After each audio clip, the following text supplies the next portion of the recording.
viewers. Welcome to our Community Health Advocate Show.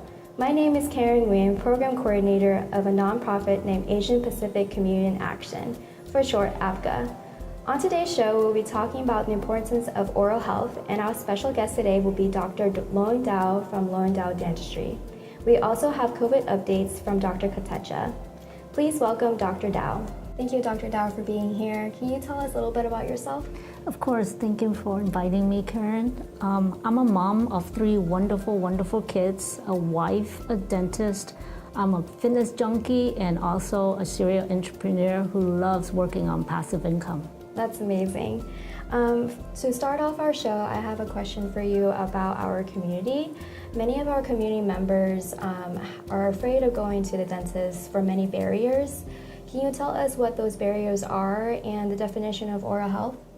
Yes, so a lot of people in our community are afraid of going to the dentist because of cost and also because of language barrier. And I speak three languages, Vietnamese, Spanish, and English, so hopefully that helps. As far as cost and insurance is concerned, if you wait too long, then the cost is higher because the cost of filling is going to be a lot cheaper than the cost of a root canal and a crown. Whereas dental health comprises of the health of your teeth, your gums, your oral-facial system that allow you to speak, to chew, and to smile. How often should a patient get a dental checkup, and what is the dental checkup? You should get a dental checkup biannually, and a dental checkup will encompass a full mouth x-ray, a exam, caries detection, oral cancer, screening, head and neck screening, and also cleaning, and if needed, treatment. So, with that being said, why is flossing so important, and is using mouthwash necessary? Yes, flossing is important because flossing is going to get to the places that the toothbrushes cannot reach. And I recommend flossing after brushing your teeth so that way you can pick up some of that fluoride from the toothpaste and it get in between the teeth.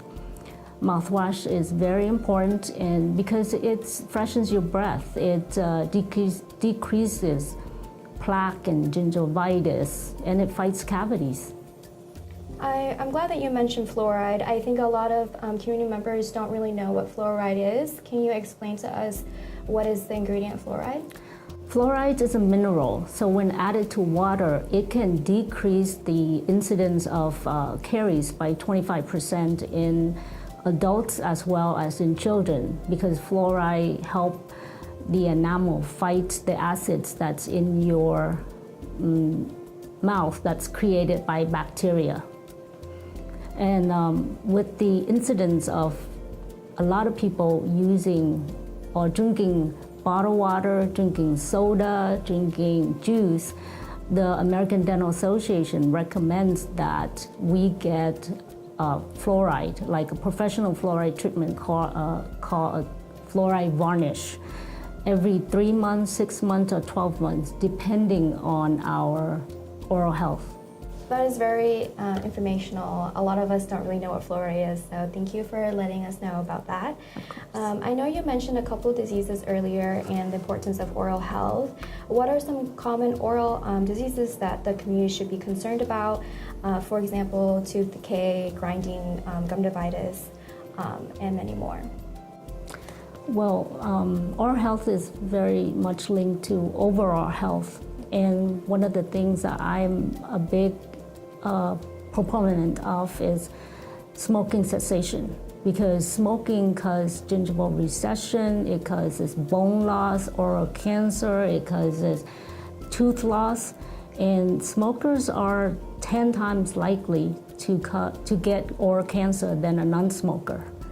There's 12 different types of cancers that are linked to smoking. And nicotine has 60 known carcinogens. A story I like to share with you is that in my dental office, I had a patient that came in 2016 for extractions and dentures. He came back this past week actually because he cannot wear his dentures anymore. It's gotten loose because anytime you don't have teeth in your mouth, you get bone loss. So I'm asking him, the first thing I ask him is, are you a smoker? Because if you're a smoker, then you are not a candidate for implants. And he told me that his boss told him, if you quit smoking, I'll stop selling cigarettes. And you know who his boss is? Ming Chú Mừng of Lily, actually.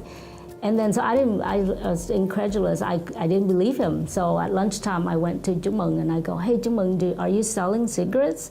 And he's like, I don't sell cigarettes anymore. And I was like, it made my year, like just to hear that, because now it affects the whole community and not just that one patient. And that's how powerful, smoking cessation should be. Thank you for that story. That's very moving. That's amazing. Thank you. To move on, how is oral health linked to overall health? I know you mentioned it a little bit earlier, but just a quick definition again, and just referring to how really important oral health is.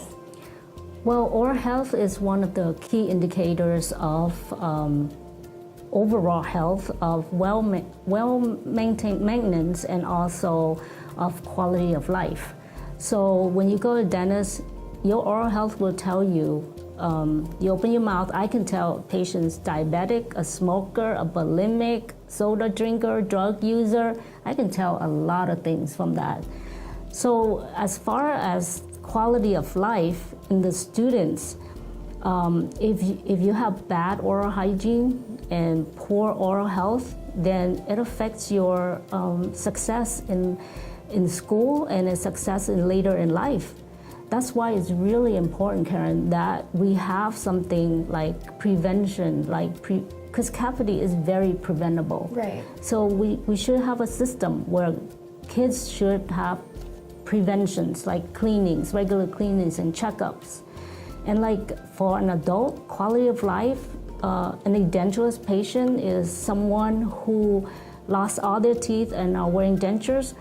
They live 10 years less than someone who has teeth. Wow. And that speaks a lot for quality of life. Right. I'm very glad that you did mention diabetes just now. We're going to shift gears a bit and talk about oral health and diabetes.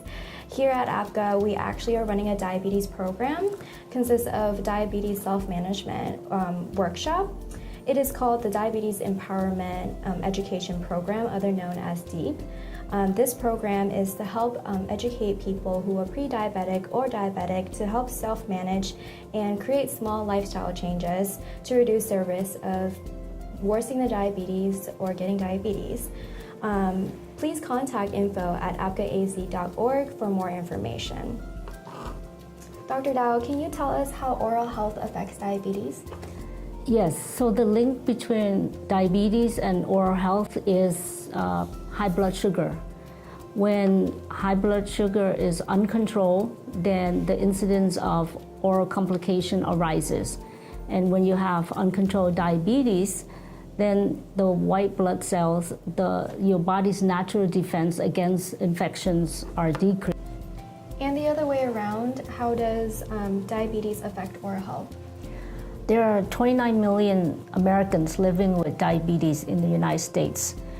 And when you're diabetic, you're more prone to periodontitis, which is gum disease. And it's a chronic inflammatory disease that destroys the tissues and the supporting structures around the teeth and eventually leads to bone loss and tooth loss. Wow, that's very important information to know.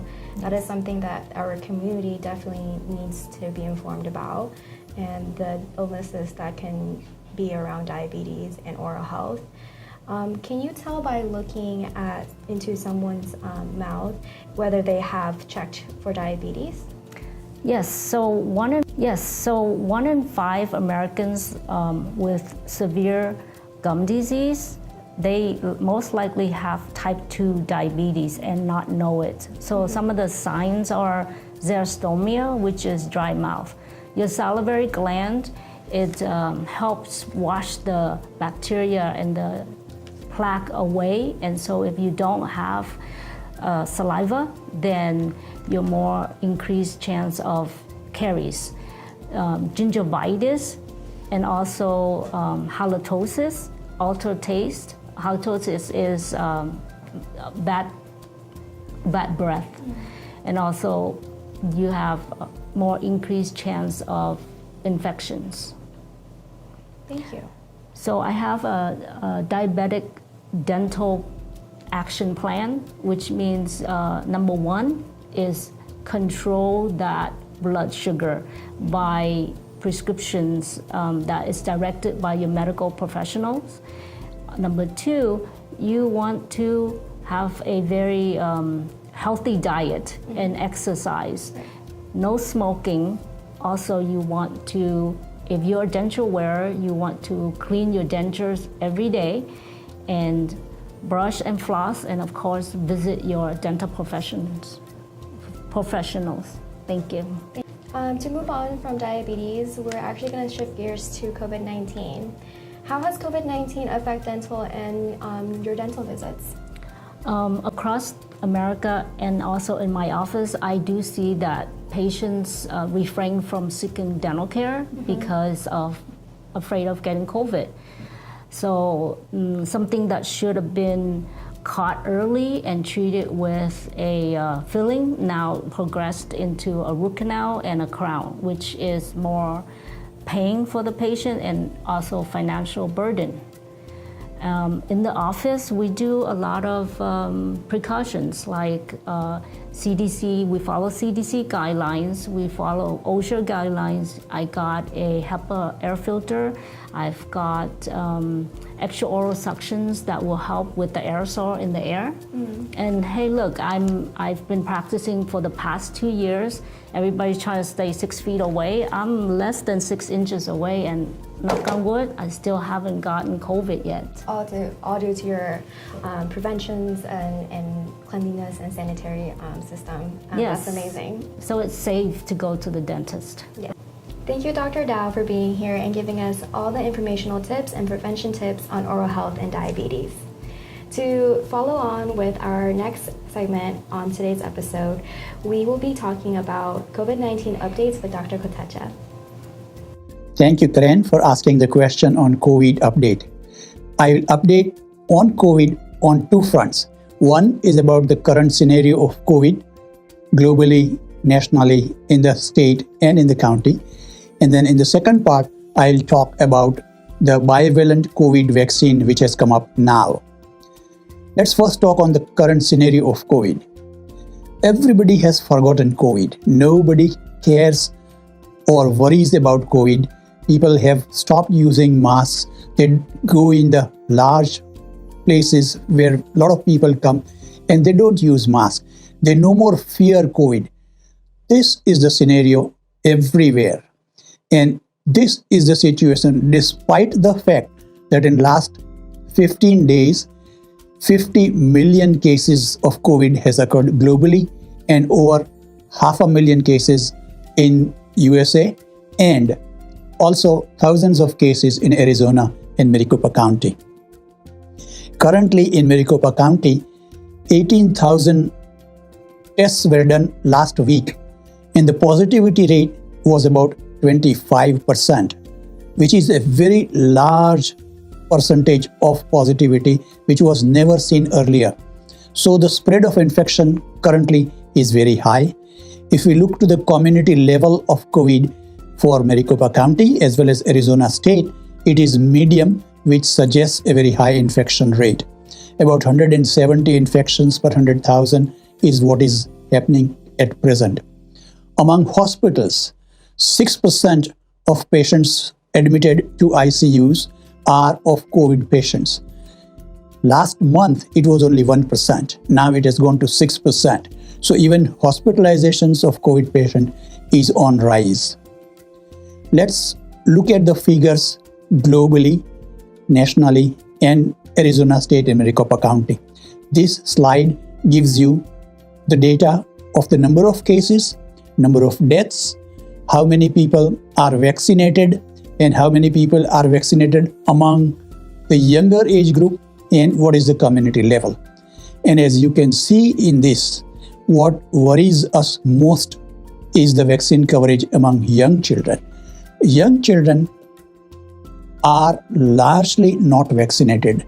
Among Maricopa County, 2 out of 3 young children have not received even their first dose of COVID vaccine. And these are the children who intermingle among themselves a lot in the schools, outside in the playgrounds, are more likely to get infected. Because they are kids, they may not get serious disease, but they will bring the infection home to the seniors, and the infection can easily spread. Currently, the infection is mild and it's not a matter of concern, but if the virus takes a turn and a virulent virus turns up, then we have a potential epidemic coming up with the help of young children who are still not vaccinated. So this is the current scenario. Now, let's talk about the new bivalent COVID vaccine.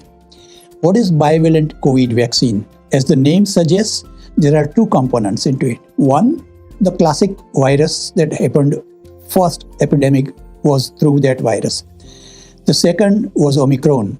And this bivalent vaccine contains both those virus components and therefore extends the protection to larger segments of the primary disease.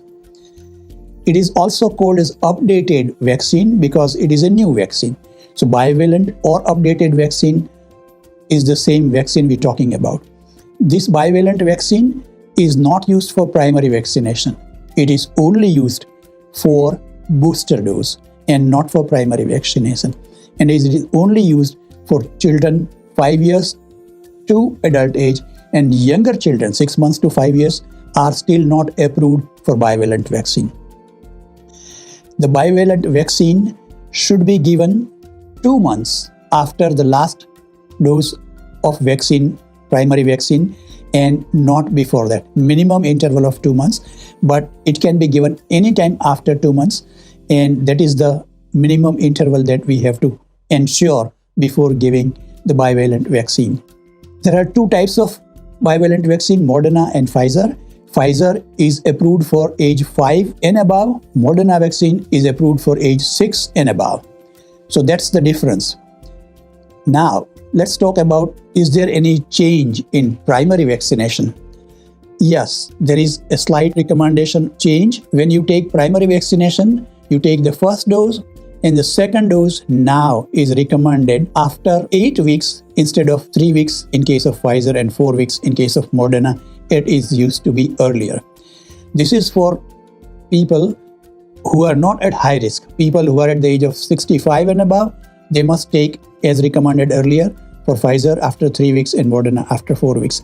But young people from 5 to 64 years of age, they must take this vaccine. The second dose should be taken 8 weeks after the first dose. It is primarily strongly recommended that way for male patients and for 12 years to 39 years of age. The reason being that by taking the vaccine at a larger interval, the possibility of side effects of pericarditis and myocarditis are also reduced. However, people who are at high risk must continue the primary vaccination as was recommended earlier. Thank you. Thank you, Dr. Kotecha, for COVID-19 updates. I also want to thank Dr. Dao again for coming here. I hope this has been very helpful and informative for all our viewers today. This wraps up our show. Thank you again to our audience who have joined us, and I am your host, Karen Nguyen, Program Coordinator from APCA, and thank you for joining us on our Community Health Advocate episode. Until then, stay cool and be safe. This project is supported by the Centers of Disease Control and Prevention of the United States Department of Health and Human Services as part of a financial assistance awarding of $119,954 with 100% funded by the CDC and HHS. The contents are those of the authors and do not necessarily represent the official views of or nor an endorsement of the CDC and HHS or the United States government.